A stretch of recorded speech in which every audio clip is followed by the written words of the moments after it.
శ్రీ మహాగణాధిపతయే నమః. ఓం శ్రీ సాయి కృష్ణాయ నమః. ఓం శ్రీ సాయి గీతాంబోధకాయ నమః. ఆత్మీయులందరికీ సాయిరామ్.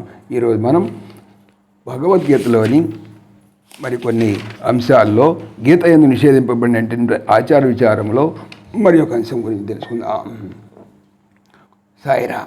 కొందరు కర్మేంద్రియములతో ఏ పని చేయక ఊరక కూర్చుండి మనసుతో మాత్రము ముల్లోకములందరి సమాచారంలో కెలుగుతూ ఉంటారు. అట్టి వారు శరీరేంద్రియములచే కర్మ చేయకపోయినాను మనసుతో విప్లవంగా కర్మను ఆచరించుచే కర్మబద్ధులే అవుదురు. కర్మేంద్రియాన్ని సంయమ్య అస్తే మనసా స్మరన్ ఇంద్రియార్థాన్వితాం మూఢాత్మా మిథ్యాచారస్స ఉచ్యతే. అంటే ఇది ఉత్తమ సమయం కలవాడు, ఉత్తమ సంయమం కలవాడు మిథ్యాచారి ఎన్నిటికీ కానేరడు. డమ్మము కొరకు ఇంద్రియములను ఊరక బిగబెట్టుకుని కూర్చొని మనసుని ముల్లోకములను తిరుగాడేవాడిని గురించి ఇక్కడ చెప్పబడినది. అయితే ప్రారంభంలో కొందరు సాధకులకు కూడా జ్ఞానమందు మనస్సు దైవముపై అనగా లక్ష్యముపై నిలువక దశదిక్కులు పరిగెత్తుతూ ఉంటుంది. దానికి ఈ డంబాచార్యకు ప్రవర్తనకు చాలా వ్యత్యాసం ఉన్నది.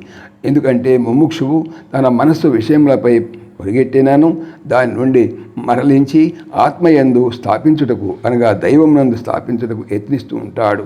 డంబాచారి అట్లా చేయడు. సాధకునిది సదుద్దేశము, ఇతనిది దురుద్దేశము.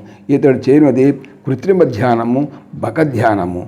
ఆధ్యాత్మ సాధన ప్రారంభించినప్పుడు ముముక్షువు దాని పద్ధతిని క్రమమును చక్కగా తెలుసుకుని ఉండాలని చెప్పి మనకు ఈ శ్లోకం వల్ల స్పష్టమవుతుంది. లేకపోతే కుమార్గమున పడిపోతాడు.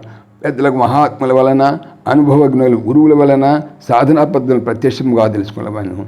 ఇంద్రియ నిగ్రహము ఆవశ్యకమైనదనేటువంటి సూత్రాన్ని మాత్రము గ్రహించి దాని లోతుపాతులను తెలియపోతే ఇంద్రియములను అణచిపెట్టి లోన మనసుతో లోక వ్యవహారం అంతా కూడా విషయ భోగమంతా కూడా గావించుకుంటా సంభవిస్తుంది. కాబట్టి ఇటు ప్రమాదమును ఊహించే జగద్గురు అనేటువంటి శ్రీకృష్ణ పరమాత్మ వాటిని చక్కదిద్దుటకై గీతాశాస్త్రములో ఈ విధములైనటువంటి హెచ్చరికలు చాలా అప్పుడప్పుడు చెప్తూ ఉన్నారు. లోకమన యోగుల వలె నటించేటువంటి అజ్ఞాలు కొందరు ఉండవచ్చును.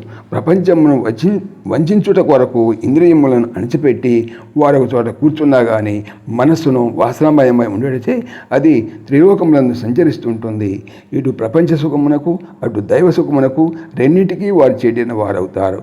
కనుకనే భగవానుడు అటువంటి వారికి మూఢులు అనేటువంటి పదము చాలదని ఎంచి విమూఢులు అని చెప్పి పేరు పెట్టారు. ఇంద్రియములకు స్వతహా విషయంలో లభించేటువంటి శక్తి కానీ తెలుసుకునేటువంటి శక్తి కానీ లేదు. మనస్సు వానితో చేరినప్పుడే ఆయా శక్తులు ఏర్పడతాయి. కాబట్టి మనసుతో సహా ఇంద్రియములను నిగ్రహించటం వలన ప్రయోజనం కలదు. కానీ కేవలము ఇంద్రియములను బిగబెట్టుట వలన ప్రయోజనం ఉండదు. అట్లు బిగబెట్టినచో అది మిథ్యాచారము కాగలదు. విఘ్నులకు వారు అటువంటి ప్రవర్తనను విడనాడవలను. ఇంద్రియములతో పాటు మనసును కూడా అదుపులో ఉంచుకోవలను. అట్లు మనసును అదుపులో ఉంచుకుంటే ఆ తరువాత ఒకవేళ ఇంద్రియములు దేహయాత్ర అవసరమైనటువంటి అన్నపానాది విషయములను ప్రవర్తించడం ప్రమాదం లేదు.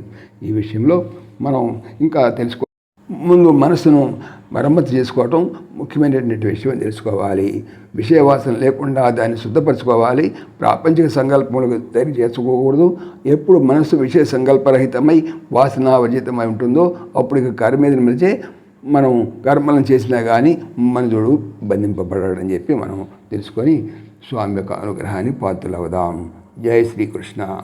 ఓం దేవకీ నందనాయ విద్మహే వాసుదేవాయ ధీమహి తన్నః కృష్ణ ప్రచోదయాత్.